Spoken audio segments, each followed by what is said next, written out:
Hello. I want to talk about the hidden cost of trying to get it right all the time. Um, Especially when it comes to trying to get it right in connections, in communication and relationships.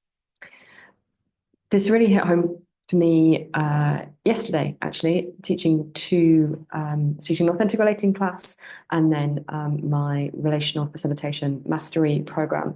And this theme came up in both, which I think speaks to how many people experience perfectionism, but also to, yeah, how big a challenge this is.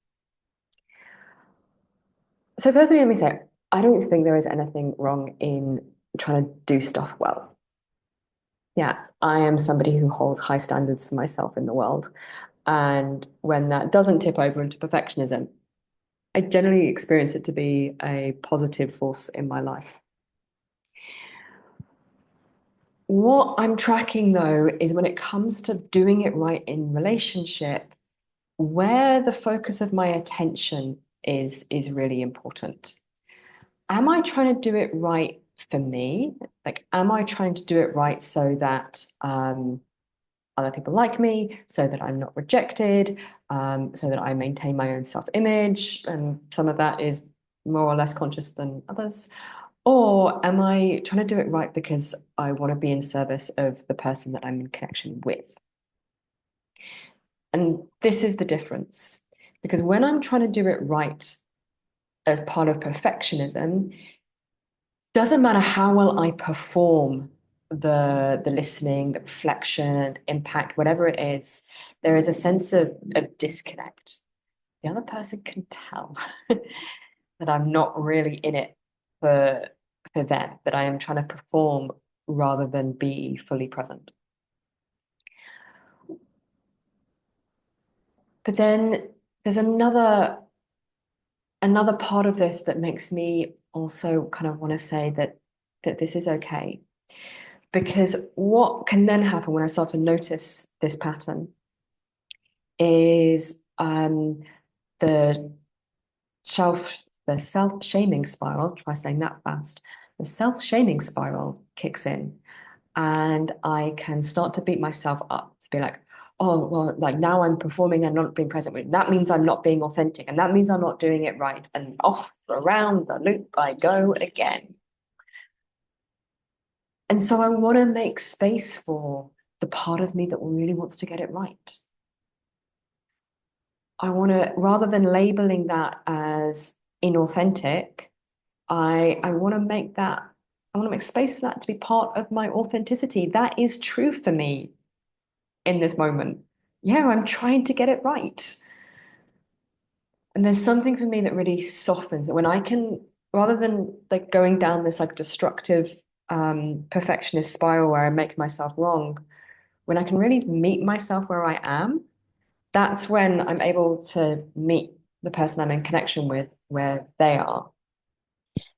And then it doesn't matter so much whether I get the words just right. The embodiment and the intention is I'm here. I'm here with everything that's here with me and with you.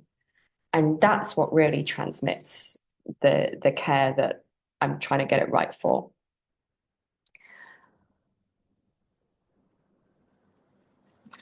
There was something else I was going to say. I could feel it. And now it's gone. Oh, yeah. So I had an experience just a couple of weeks before with somebody who supported me with one of my courses. And we were doing a little check-in.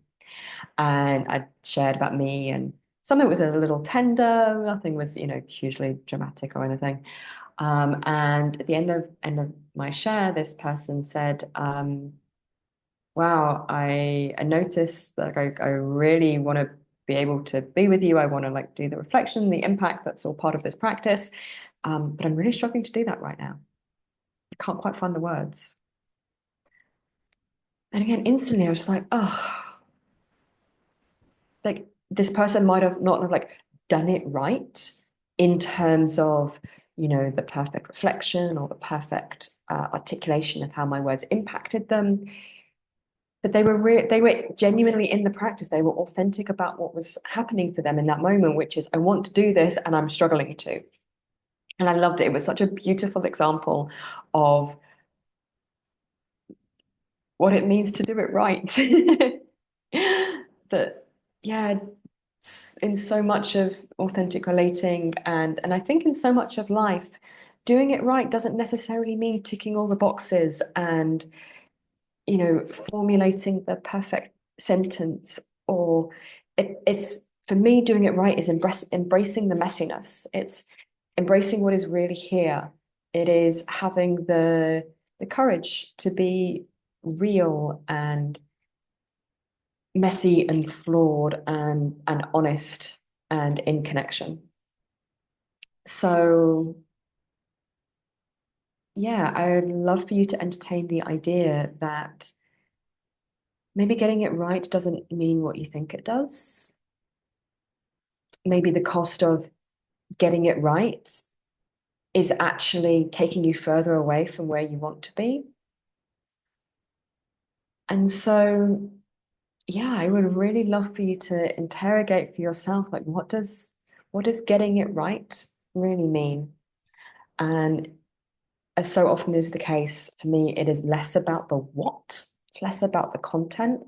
And I get it right when my why and my how are aligned. There's a sense of integrity between how I want to show up in the world, how I am showing up in the world. And then I find the kind of the what, the content takes care of itself a little bit more. So yeah, I would love to hear how this lands for you. Love to hear what comes up, questions.